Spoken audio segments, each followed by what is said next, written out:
Hey folks, Rob here. And this is going to be a continuation of the video I started yesterday or posted last night. And this was brought about by a viewer's questions about what do you need to look for when you go to a gun shop to pick up a gun. Now,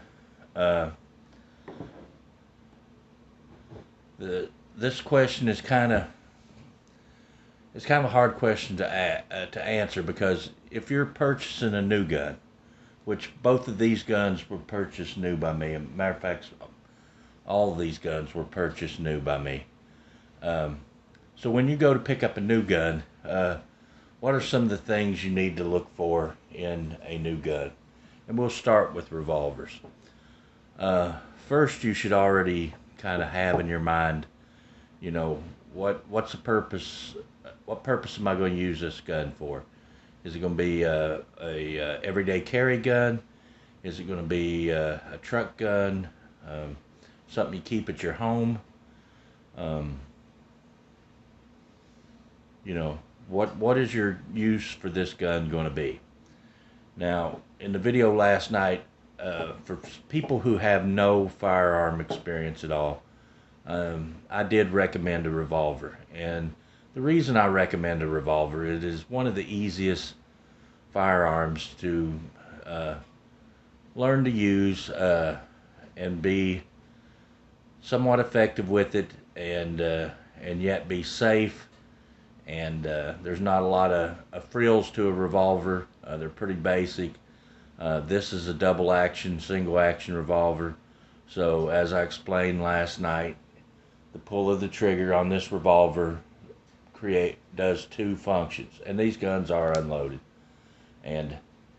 But a revolver is pretty simple, and they vary. Some Smith & Wesson pushes forward on the switch here. Ruger has a button that pushes in. A Colt or something like this, Rock Island, has a lever you pull back. So you would actually take your thumb, pull back, and the cylinder will swing out. Now this is a 6-shot revolver, and some of the smaller frame revolvers are only 5-shot. So, but this happens to be a 6-shot revolver. So, very easy and safe and easy to learn. You know, if you can open the cylinder and insert 5 or 6 rounds, whatever your particular gun holds, and close the cylinder back up, this gun in essence is ready to fire. You really don't need any manual safeties or anything of that nature on a firearm like this. All the safety is built into the firearm itself and your safe handling practices of the firearm. If this firearm was loaded, to fire it in double action, you would have to pull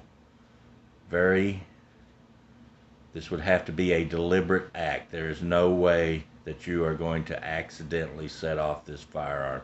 This is probably 12 pounds. Very heavy. And you are not going to accidentally discharge this firearm carrying it in this condition. Now, on the same token, this gun can be fired single action, which means a hammer would be pulled back, and that sets the trigger into single action mode. And with a lot lighter, this is probably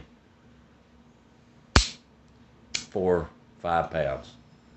I don't have a trigger gauge, so I'm not going to guess. And you know, I've had people make comments about guessing poundages without any actual proof, but you know, that's another thing.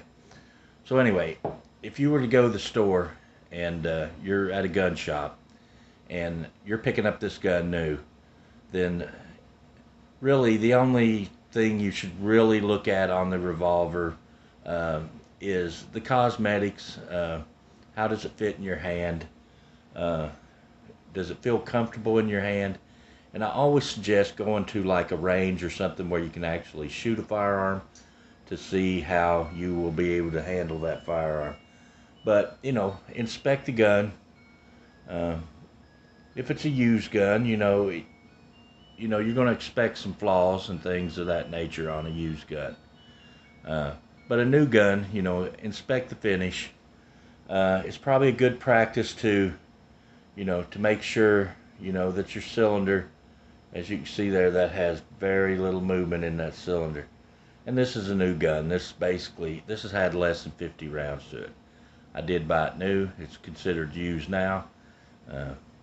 But this was a new gun. So new gun will have a manufacturer's warranty, and you're pretty assured that you're going to get something usable if you buy a new handgun. Now, where you might run into issues is if you're buying used. Now, a good way to kind of gauge on a revolver the amount of use that it has, and there's some telltale signs that you can kind of see. First thing is the cosmetics of it, and a gun can be cosmetically not in the greatest shape ever and still be functionally, completely sound. So I don't put so much stock into cosmetics, although it is kind of a tale that the gun has probably been either carried a lot or, possibly mistreated or thrown around, and, but still that doesn't mean that it's functionally not a perfect gun. But on a revolver, some of the things you want to look at, of course, you want to make sure the gun is unloaded, and get the permission from the gun store, but I like to cycle the cylinder really slowly, and in doing that, you're checking the timing of the gun. Now, if you just pull this back abruptly, this cylinder has enough inertia that it's going to spin on into the locking slot. But a gun that has poor timing, if you pull this back really slow, if it's the least bit out of time, when you get to that last notch, it's not going to be locked. And I'll simulate that for you. I'll pull it part way and then let it down. Okay. Well, I was trying to simulate it. I didn't do it. So anyway, if you pull it all the way back and you can continue to turn the cylinder, so just imagine the hammer's back, and this will show you whether it's out of time. So the hammer's back, and you can still rotate the cylinder until you hear it click. And you should check every cylinder for that, every position. So first cylinder, because you can have one cylinder that's out of time, one notch. So that one's locked. And on this one you can hear it click in. That one's locked. So go completely through the if it's 6 shots, pull it back 6 times, make sure every position locks into place. You also want to check for cylinder in play, and on a revolver you can see that gap between the forcing cone and the cylinder. Now there is going to be some movement in all revolvers, but if that gap is really excessive, or you can move this cylinder back excessively, then you have some wear in there. Now you can see that one goes back and forth a little, but it's minimal. But if it's excessive, then that's maybe an indicator that the gun is worn quite a bit. So always check your in play of your cylinder. So cylinder in play. You can also look at your forcing cone in your gun, which is this part right here. And if it's really sharp or seems worn, that may be also an indicator that the gun has had several rounds through it. And also check for sharp areas, burrs around the muzzle. Maybe it had been dropped or damaged along this inner edge. sharp edges, burrs, just things of that nature. And with almost all revolvers, you're going to get this ring that wears. Now this gun's had less than 50 rounds to it, but I do cycle it quite a bit. I have, just, sometimes I just sit and, practice trigger control. Sorry, excuse me. So this gun has been dry fired and quite a bit. So, and you will get this drag mark. You'll get this little wear mark that's between your locking notches on your cylinder. Now, if that's really worn and deep, and it's really obvious, then that could also be another indicator of a revolver that's been shot a lot. Just do your due diligence and look. If you're think one revolver's not up to spec, pick up another one or two out of the gun case and compare them against it. And with a little bit of handling, you'll be able to tell. Now, so this revolver here has had less than 50 rounds. Of course, this is a single action revolver, and this one is, you have to cock this one every time before firing, and this gun is unloaded. This is my old Heritage Rough Rider, and this thing has had several thousands of rounds fired through it over the years. And so this gun would be a little more conducive of one that has a little more wear. Although this gun is still as tight. And one thing I want to touch upon is I have traded around in guns and had guns my whole life. And you have people who really take care of their guns, maintain their guns, and maybe shoot hundreds and hundreds of rounds through them, but yet they maintain them well. And those guns are typically maybe a little harder to pick out because, they are well maintained, they're well taken care of. So there's no way to ever look at a gun and know exactly how many rounds have been fired through it. On the same token, you can have guns that have never been shot any, and they've been abused and thrown around and mishandled and, maybe very low round counts, but yet cosmetically they're beat up, the grips are beat up, the finish is, rust and dinged and, So there is no real true indicator. My 1972 Ruger Blackhawk that I bought, the 3-screw, basically internally and mechanically it is like a new gun. On the outside it has some wear, it had some surface rust.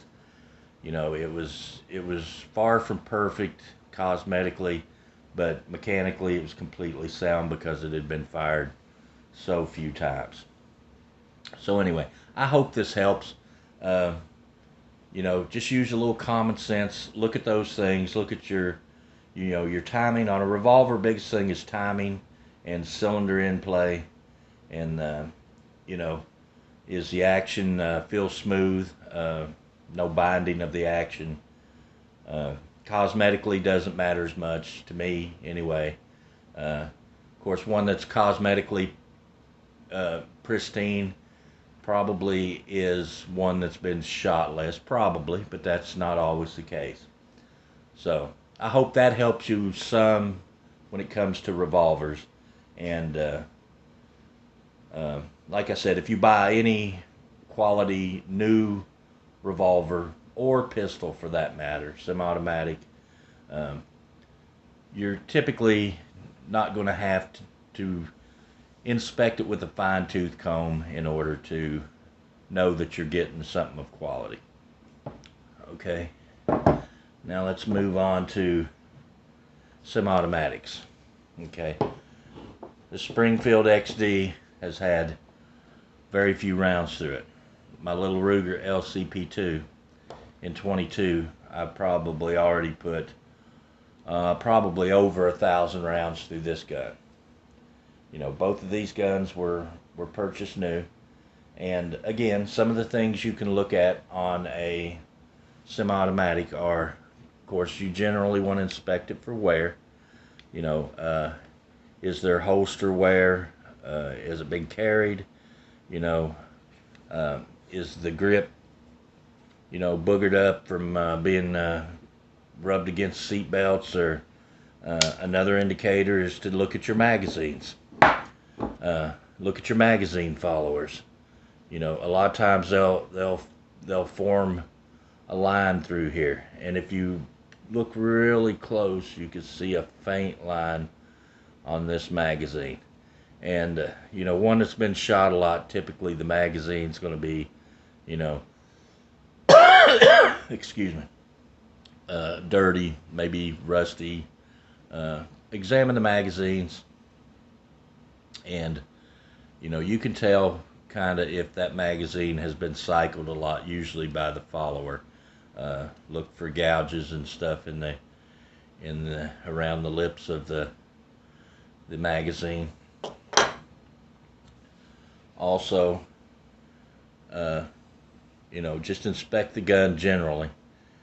And your biggest areas of wear that you'll notice on most semi-automatics, and this can happen is in relatively few rounds fired through them, is you'll start to see some wear, typically on the barrel, around the front of the slide here. And if you pull this gun back, now let me lock it back here. You'll start to see some wear maybe around the barrel there, and you can see this one does have a little bit of wear. This gun does not have a lot of rounds to it, but this is something that can happen relatively quick with some guns, is you'll start to see that wear on the barrel and the top of the slide there. If you're new to guns and you've never owned a semi-automatic, when you're looking at it at the gun store, ask the salesperson if you are unfamiliar with it, or it's always a good idea to ask anyway before you would ever disassemble a gun in a gun shop.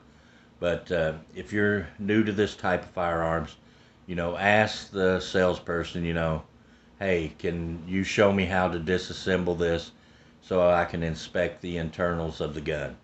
And in the case of this XD, of course you want to make sure the gun is unloaded. Always safety first. Magazines removed. Nothing in the chamber. You're going to lock the slide to the rear, and this rotates up on the case of the XD. Sometimes they rotate down, sometimes there's a button you push. Everyone differs.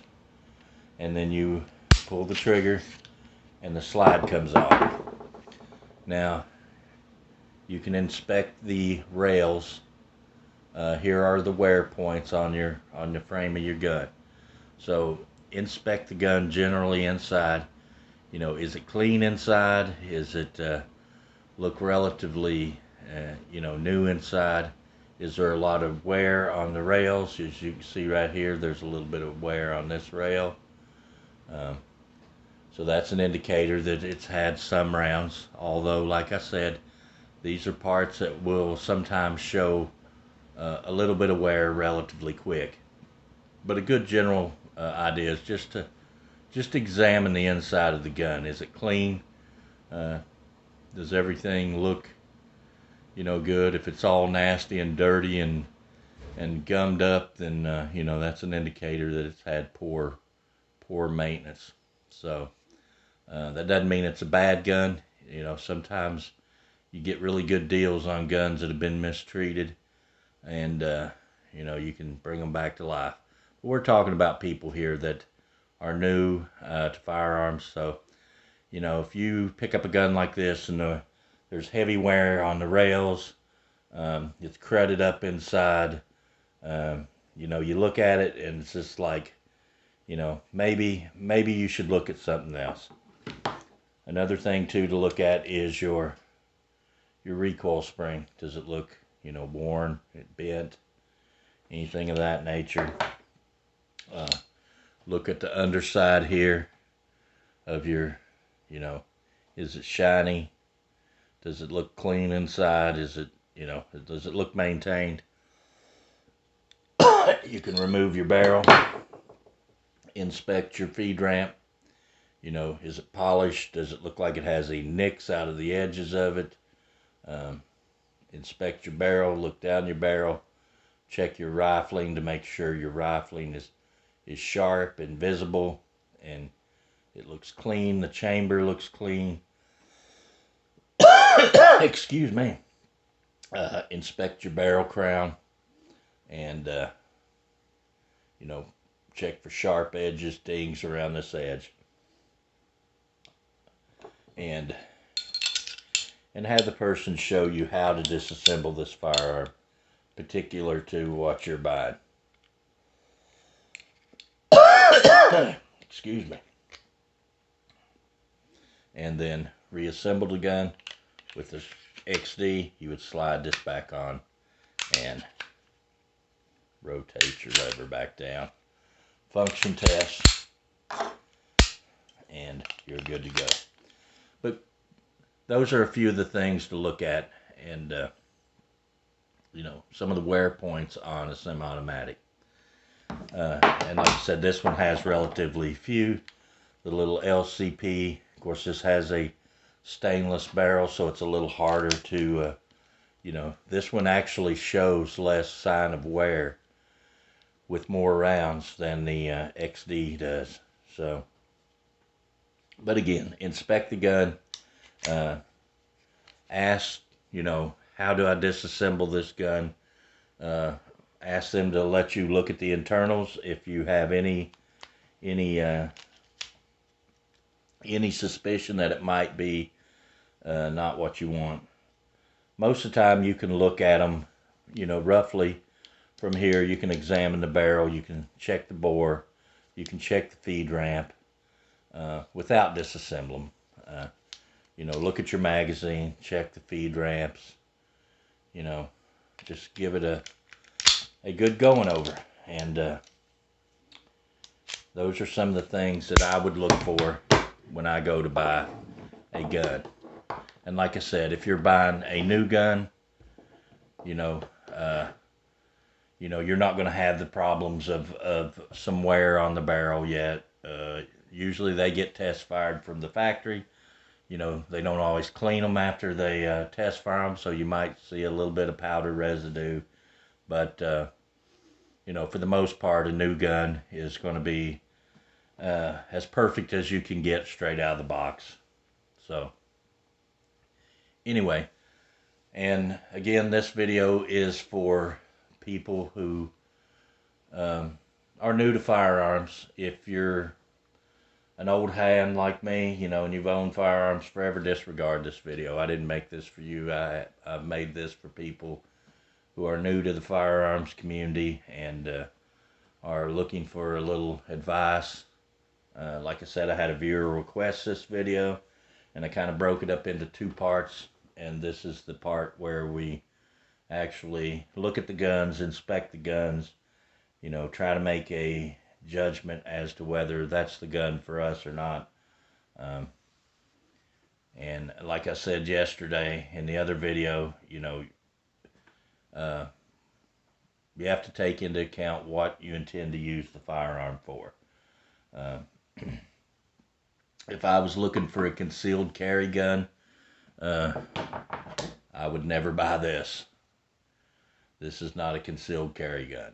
If I'm looking for a pistol to get out and plink around with and have a good time, this is the one I'm going to buy over all the others. If I have no firearms knowledge at all, but yet I want a self-defense gun that I could carry and use as a home defense gun, I would probably go with something more like this. If I wanted to have something that I could step up from a revolver to into a semi-automatic and yet be cheap enough to fire and function and learn how a semi-automatic works, I would step up to this in .22 long rifle. I use this as my self-defense gun every day. I have no issues with using a 22 for self-defense, and this is a good training aid to move you on up into something similar to this. So anyway, I hope this helped somebody. I went longer than I intended to go on this video, but I appreciate everybody who watches my videos. I want to give a shout out to Hillbilly Musing. I think he's going to jump on board and kind of make a video similar to this, kind of giving a different perspective as to, you know, and he reaches a different audience than I do. And, you know, I'm hoping maybe Boomstick 779 will get on board and maybe expand this a little bit even onto, you know, self-defense shotguns and things of that nature, because I know he has some of those type of firearms when I don't have any self-defense, home defense shotguns or anything of that nature. And he's also got a wide array of guns, anywhere from new to very old, that he can point out some, you know, maybe bring out some drastic examples of what maybe you don't want to buy. So anyway, Boom, if you watch this, I'd like to challenge you to do that and produce video so that we can help some newer people in the firearms community with their new firearm ownership responsibility. I appreciate everybody watching, and until the next video, I'll see you then.